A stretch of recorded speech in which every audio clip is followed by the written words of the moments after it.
Buenos días, amada Iglesia Bautista. Dios les bendiga en la mañana de hoy. Es para mí un placer el poder compartir la palabra de nuestro Dios.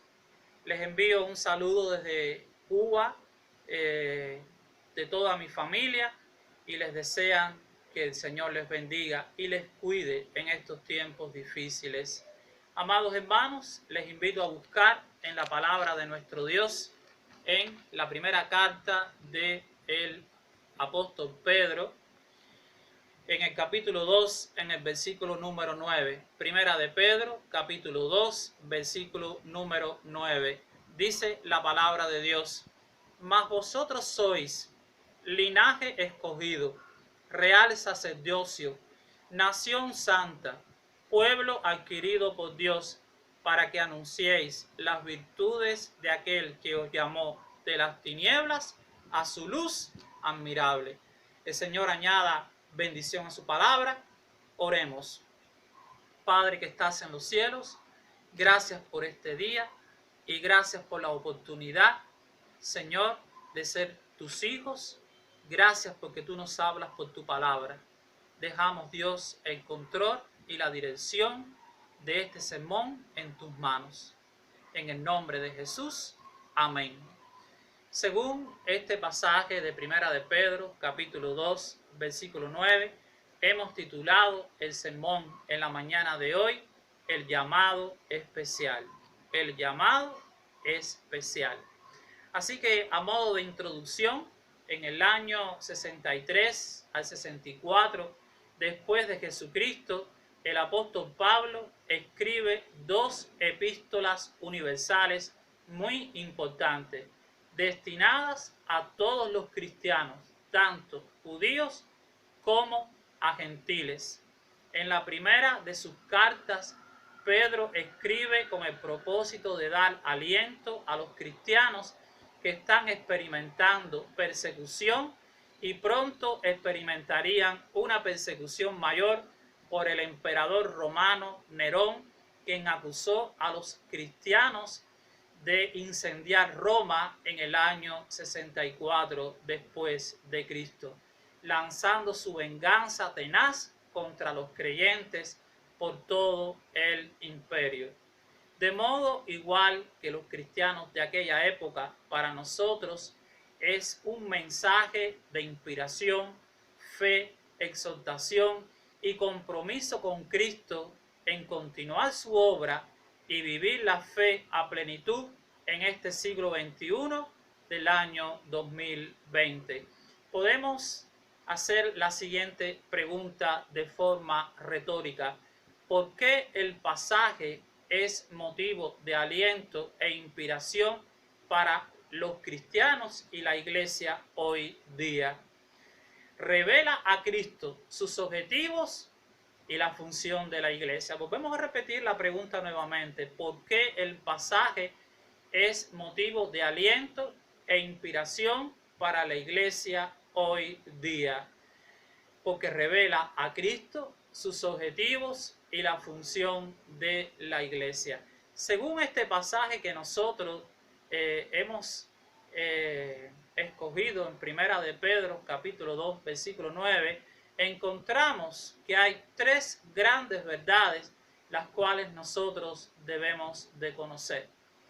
Comienza el pasaje diciendo: nosotros somos linaje escogido. ¿Qué cosa es linaje escogido en el contexto de la palabra de Dios en el Antiguo Testamento? La tribu de Leví fue escogida por Dios para ministrar el tabernáculo y todo lo concerniente a las cosas sagradas. En Deuteronomio capítulo 10, en el versículo 8, dice la palabra de Dios lo siguiente: en aquel tiempo apartó Jehová la tribu de Leví para que llevase el arca del pacto de Jehová, para que estuviese delante de Jehová para servirle y para bendecir en su nombre hasta hoy. Las 12 tribus de Israel, Dios en su soberanía escoge la tribu de Leví para que ministrase las cosas santas y sagradas dentro del pueblo de Israel concerniente al Dios vivo, al Dios santo. Pero dice la palabra de Dios que dentro de la tribu de Leví, Dios escoge a Aarón y escoge también a sus hijos para que fueran sacerdotes reales, es decir, real sacerdocio. En la administración de los levitas tenían muchas funciones, pero Dios escoge a Aarón y escoge a sus hijos, como antes dije, para ministrar en el lugar santo y en el lugar santísimo del tabernáculo del Señor. Esto lo encontramos en el libro de Éxodo, capítulo 29, en el versículo número 9, dice la palabra de Dios lo siguiente: le ceñirás el cinto a Aarón y a sus hijos, y le atarás las tiaras, y tendrán el sacerdocio por derecho perpetuo. Así consagrarás a Aarón y sus hijos. Amados hermanos, un llamado igual Dios nos hace para que nosotros seamos sus sumos sacerdotes, para que nosotros ministremos el pueblo de Dios, para que ministremos nuestras vidas.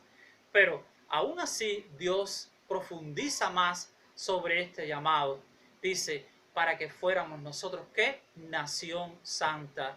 En las Escrituras revela el sumo sacerdote, después de Dios dar mandamiento cómo debía ser su vestidura, dice que manda que se haga una diadema de oro, la cual llevaría el sumo sacerdote en su frente con la palabra santidad a Jehová.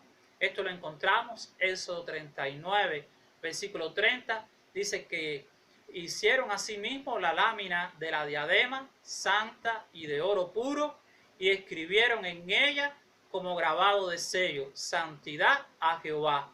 Esto significaba que toda la administración de la tribu de Leví, el sumo sacerdote y sus hijos y toda la nación de Israel tenían que ser santos para Dios, tenían que vivir en pura santidad delante del Dios único, delante del Dios vivo. ¿Qué significa ser santo? Bueno, la palabra santo significa apartados para Dios. Apartados para Dios con un objetivo, con un propósito. Iglesia Nuevo Día, en la ciudad de Adrian, Michigan. Somos escogidos por medio de Cristo de modo igual para ministrar la palabra de Dios, sus planes y sus propósitos.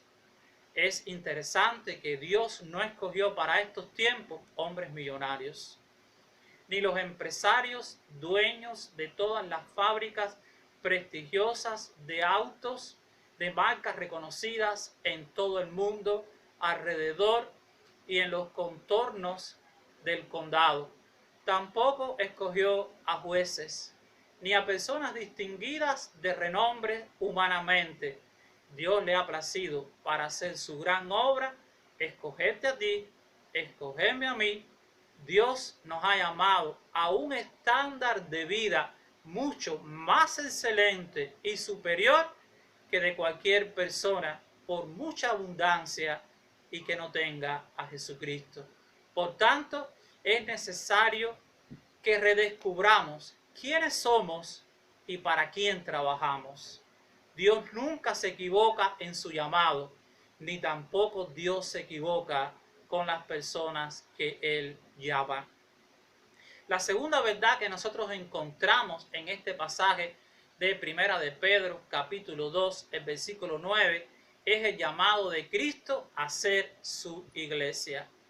El llamado de Cristo a ser su iglesia. Para disfrutar una amistad eterna con Dios, primero tenemos que ser cambiados por la obra regeneradora y redentora de nuestro Señor Jesucristo.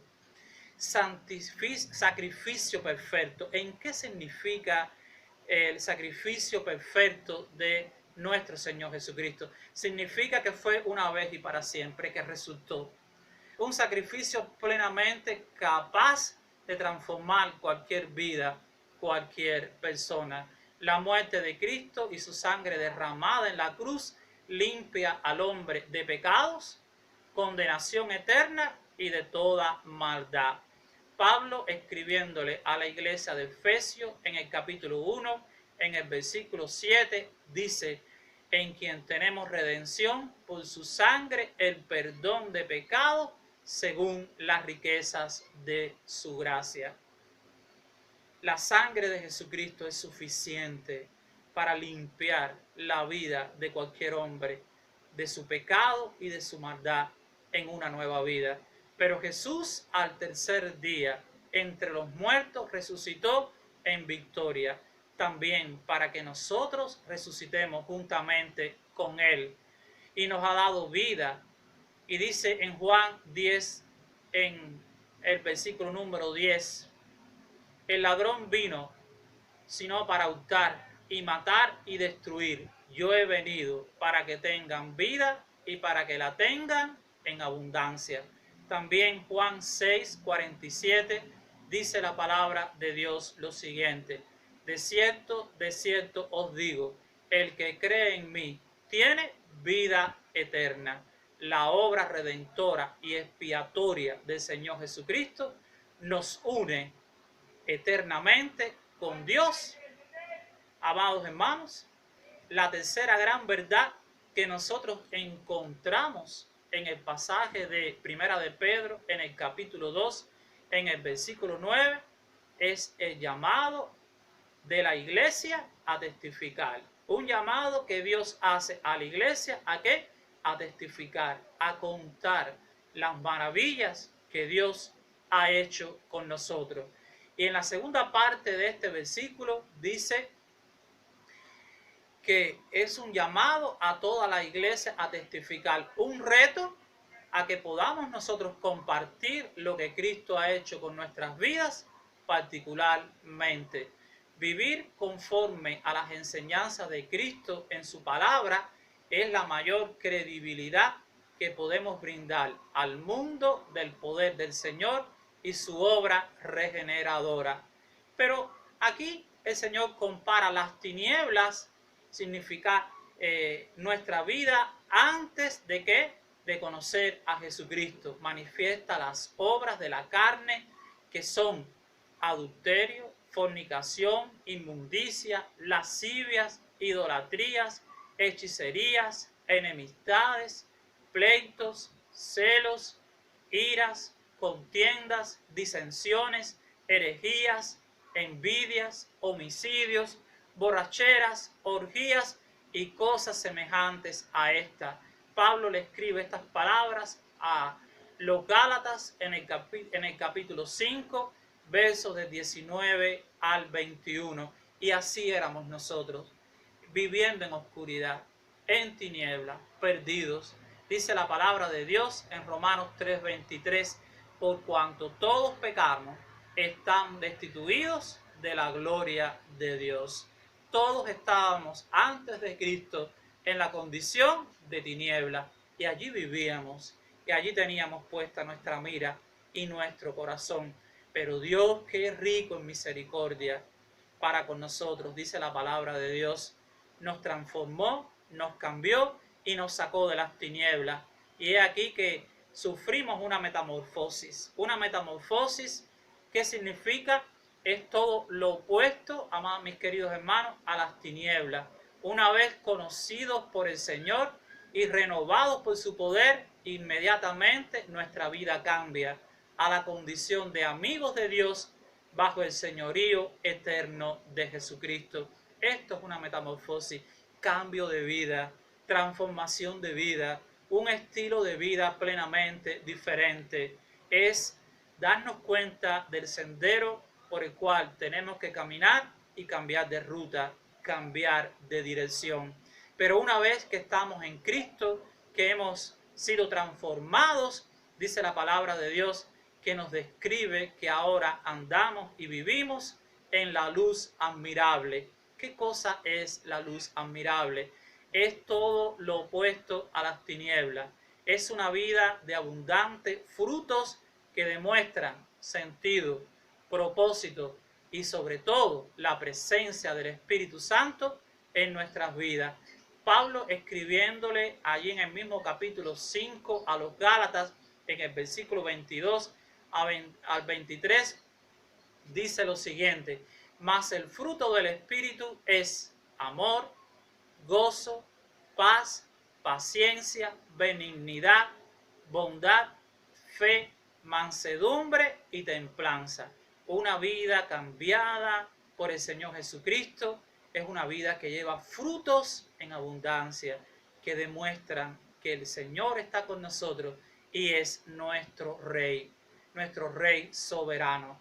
En la mañana de hoy les hago la siguiente pregunta: ¿es nuestra vida personal describe las numerosas virtudes que en Cristo todo hombre puede encontrar?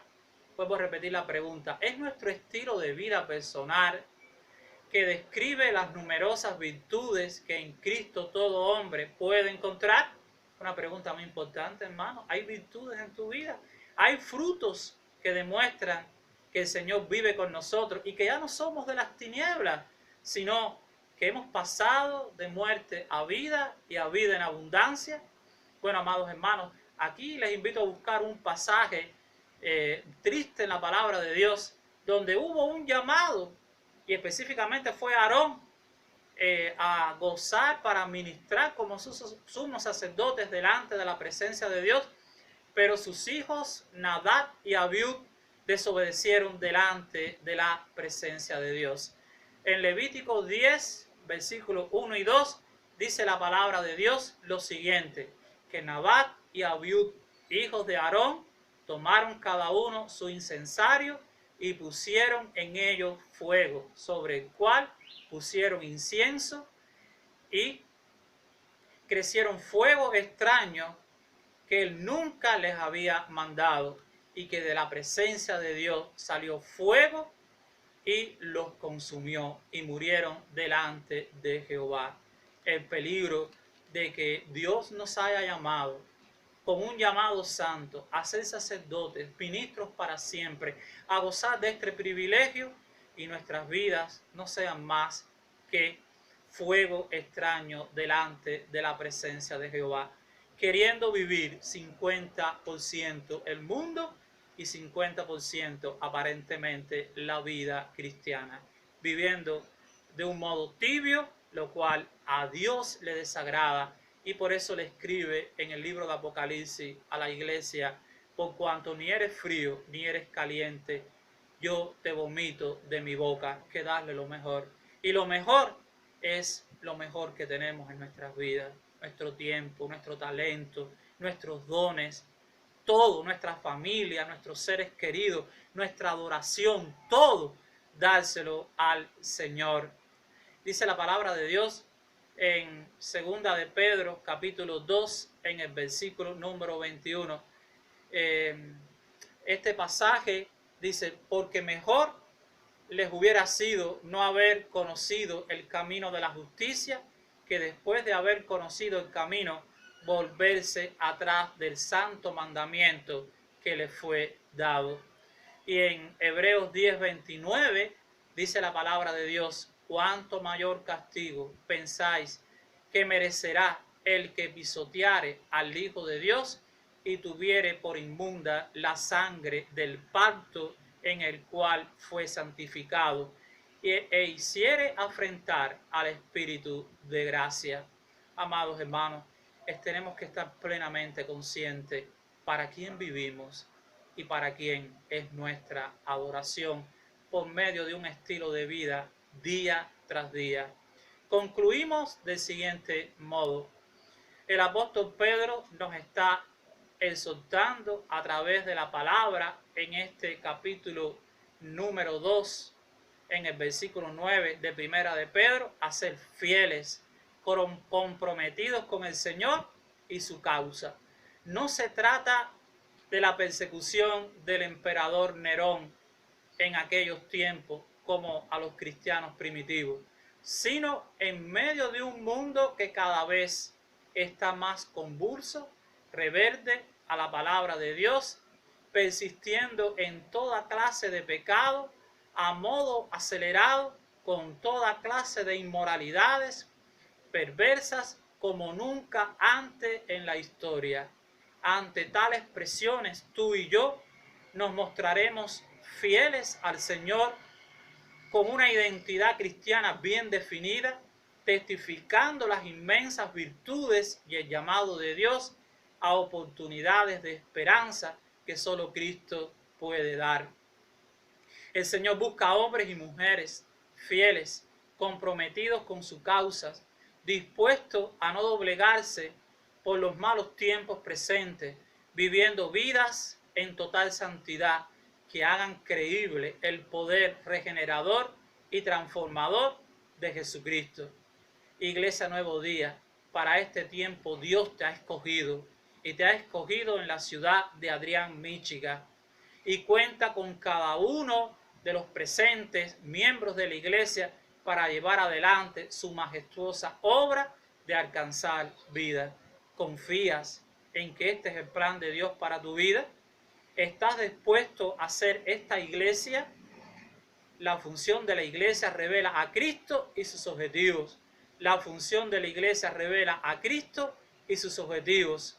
Según este pasaje, hemos estudiado tres grandes verdades que nosotros tenemos que comprender: el llamado soberano de Dios, el llamado de Cristo a ser su iglesia y el llamado a la iglesia a testificar. Dios nos bendiga en esta mañana.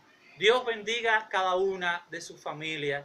Les hacemos este llamado, hermanos, para que podamos redescubrir estas verdades y podernos poner en la brecha y hacer la voluntad de Dios, hacer el propósito de Dios, que es bueno, que es agradable, que es perfecto.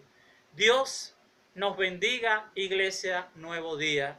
Para el próximo domingo, Dios mediante, traeré otro sermón, otra porción de la palabra de nuestro Dios. Que Dios les bendiga ricamente en esta semana. Que el Señor les bendiga abundantemente en sus hogares. Que el Señor provea abundantemente todos los bienes que necesitan. Que el Señor les bendiga en sus trabajos. Que el Señor bendiga su salud. Que el Señor les guarde de esta enfermedad COVID-19. Hermanos, oremos con fe. Dios es un Dios de victoria. Dios es un Dios de triunfo. Le amamos grandemente. Estamos en contacto todos los miércoles en oración de 6 a 7. Bendiciones, amada iglesia.